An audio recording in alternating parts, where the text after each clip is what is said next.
Are के गुप्ता, वर्तमान प्रधान आर्य वानप्रस्थ संन्यास एवं विरक्त आश्रम ज्वालापुर हरिद्वार। आर्य समाज की करीब 100 वर्ष पुरानी संस्था है।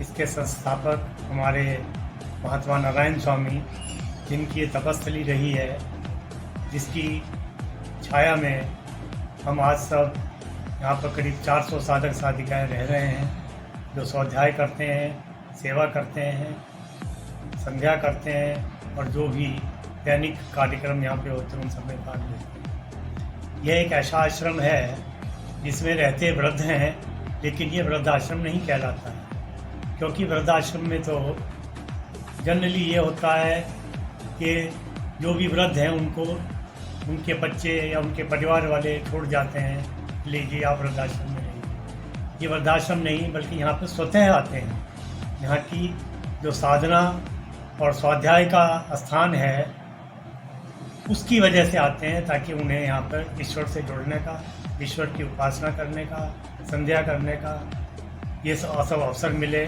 और उनका आध्यात्मिक वैदिक ज्ञान भी बढ़े। इसलिए यहाँ पर आकर ये सब रहना और अपना स्वाध्याय करना सबसे अच्छा कार्य है। इसीलिए यहाँ पर जो भी आने वाले हैं, जो भी साधक साधिका यहाँ पर जो रहते हैं, उन्हें हम साधक, पुरुषों को साधक बोलते हैं, महिलाओं को साधिकाएँ बोलते हैं, और वो यहाँ पर रहते हुए अपना सेवा स्वाध्याय करते हैं, आश्रम की भी सेवा करते हैं, अपनी भी सेवा करते हैं और इस पवित्र वातावरण का लाभ उठाते हैं। यह किसी किस्म का सरकार द्वारा या किसी भी संस्था द्वारा कोई अनुदान नहीं है। यह स्वतः स्वशासित, स्वपोषित संस्था है। इसका अर्थ ये है कि इसको हम सब मिलजुल कर ही चलाते हैं। हमें वास्ते कोई पैसा नहीं मिलता। दान हम जो अंदर रहने वाले साधक साधिका हैं वो भी दान देते हैं, बाहर के लोग भी आते हैं, अतिथि आते हैं वो भी दान देते हैं। समय समय पर जो भी दान प्राप्त होता है उसी से आश्रम चलता है। यहाँ पर प्रक्रिया ये है कि प्रतिवर्ष अप्रैल माह में वार्षिक चुनाव होता है। वार्षिक चुनाव में 1 वर्ष के लिए प्रधान का चुनाव किया जाता है और प्रधान के चुनाव के पश्चात ही प्रधान अपनी सुविधानुसार अपनी एक टीम गठित करता है, जिसमें 21 सदस्य होते हैं, जो पूरे वर्ष इस आश्रम का संचालन करते हैं, सेवा करते हैं। इसी तरह आश्रम चलता रहता है। मैं फिलहाल पिछले करीब 1 माह से, अभी अप्रैल 2025 में चुनाव हुए, उसमें मुझे आश्रम के साधक साधिकाओं द्वारा प्रधान पद के लिए चयनित किया गया, इस सेवा के लिए चयनित किया गया। उसके पश्चात मैं इस आश्रम की सेवा कर रहा हूँ और भविष्य में जो भी यहाँ के साधक साधिकाओं का, यहाँ की जनता का आदेश होगा, उसे पूरा करता रहूँगा। यह हमारे हरिद्वार क्षेत्र के लिए ही नहीं, उत्तराखंड के लिए ही नहीं, हमारे देश के लिए एक ऐसा अनोखा आश्रम है। इस तरह का आश्रम आपको पूरे विश्व में कहीं नहीं मिलेगा, जो आपसे मात्र एक मामूली धनराशि लेके, जो 2, 4, 5 लाख तक हो सकती है, और आपको जीवन पर्यंत, जब तक आप जिंदा हैं तब तक आपको यहाँ रहने का अधिकार मिले, ऐसी कोई संस्था आपको पूरे विश्व में नहीं मिलेगी।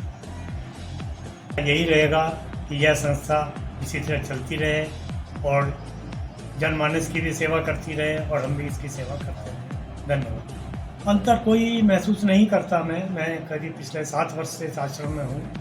मैं प्रधान नहीं बना था, तभी मैं आश्रम की सेवा करता था, तन मन धन से करता था। प्रधान कोई और थे, मैं उनके साथ था, वो प्रधान भी था और बराबर सेवा करता था। अब ये मौका मिला है, यहाँ पर इस कुर्सी पर बैठने का मौका मिला है, तो सेवा कार्य चलता रहेगा। जिम्मेदारी बढ़ जाती है, दायित्व तो बढ़ जाता है, और केवल यही नहीं, जिम्मेदारी के साथ साथ अधिक से अधिक समय देना पड़ता है। 24 घंटे का कार्य होता है ये, क्योंकि करीब 400 साधक साधिकाएँ यहाँ पर रहते हैं। यहाँ पर हमारा 400 कॉटेज हैं, उन सब का प्रबंध, उन सब का संचालन, ये पूरे 3 शाखाओं का संचालन, उनका प्रबंध, ये सब देखना और सबके दुख सुख का ख्याल रखना, ये हमारा दायित्व है। इसलिए ये हमारी 24 घंटे की ड्यूटी है। हम इसको 24 घंटे सेवा करते रहें और करते रहें। सविता शर्मा, आर्य वानप्रस्थ विरक्त आश्रम में मंत्री के पद पर कार्य करती हूँ। और पिछले 3-3.5 साल पहले भी मैंने कार्य किया, जो कि दूसरे हमारे प्रधान थे दिनेश कुमार पांडे जी, उनके साथ कार्य किया। अब मैं आर.के. गुप्ता जी के साथ कार्य कर रही हूँ। तो मंत्री पद संभालते हुए मुझे इस आश्रम में आए हुए करीब 11 साल हो गए। इससे पहले भी मैंने यहाँ काफ़ी काम किया। जो यहाँ वृद्ध लोग हैं उनकी सेवा करना, उनका ध्यान रखना, और किसी भी चीज़ की आवश्यकता पड़ती है किसी को, जैसे कहीं हॉस्पिटल ले जाना है या उनको कोई किसी और कार्य की ज़रूरत पड़ती है, उसमें हम सहयोग करते हैं उनका सब मिलके। पूरा आश्रम हमारा हमें आश्रम का ध्यान रखना पड़ता है। यहाँ गौशाला भी है, भोजनालय भी है, औषधालय भी है, और सबका प्रबंध हमारा कार्यकारिणी, जो हमारी 21 सदस्यों की कार्यकारिणी है, वो मिलकर करती है। तो आश्रम ये एक अलग है हमारे इसमें पूरे जनपद में कहूँगी, और अभी जैसे हमारे प्रधान जी ने बताया कि पूरे विश्व में ही अलग है ये आश्रम बिल्कुल, क्योंकि आर्य समाज की संस्था है। और महात्मा नारायण स्वामी ने जो इस तपस्थली का जो इस तरह से स्थापना की थी, उसमें आज हम सब बड़े खुशी से रहते हैं। आध्यात्मिक होता है, कोई सुबह से उठ के कार्यक्रम शुरू हो जाते हैं, यहाँ भजन हवन और प्रवचन होते हैं, फिर शाम को भी कार्यक्रम होता है। वैसे भी समय समय पर जब भी जो कोई ऐसे कोई नए कार्यक्रम होते हैं, अलग अलग कार्यक्रम होते हैं, जैसे वार्षिक उत्सव होगा, या जैसे महात्मा नारायण स्वामी का जन्म जयंती होगी, या महर्षि दयानंद जी का होगा, ये कार्यक्रम होते रहते हैं हमारे अलग अलग। और बाहर से प्रवचनकर्ता और प्रवक्ताओं को हम बुलाते रहते हैं, उनके भी हमारे प्रोग्राम चलते हैं। कभी कभी सामूहिक यज्ञ वगैरह भी करवाते हैं हम इसमें।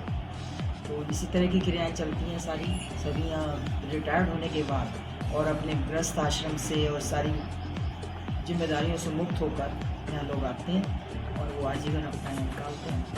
कुछ लोग जैसे 2 जने साथ रहते हैं, कुछ सिंगल भी हैं, और उनकी व्यवस्था सब करना आजीवन उनको मिल जाती है। एक बार कुटिया जब मिल जाती है फिर आजीवन अपने यहाँ करते हैं। हमारा आश्रम एक अलग से चलता है, पूरा आर्य समाज की संस्था है। इसमें सब कोई मूर्ति पूजा नहीं, कुछ नहीं, इस तरह के कार्यक्रम। धन्यवाद।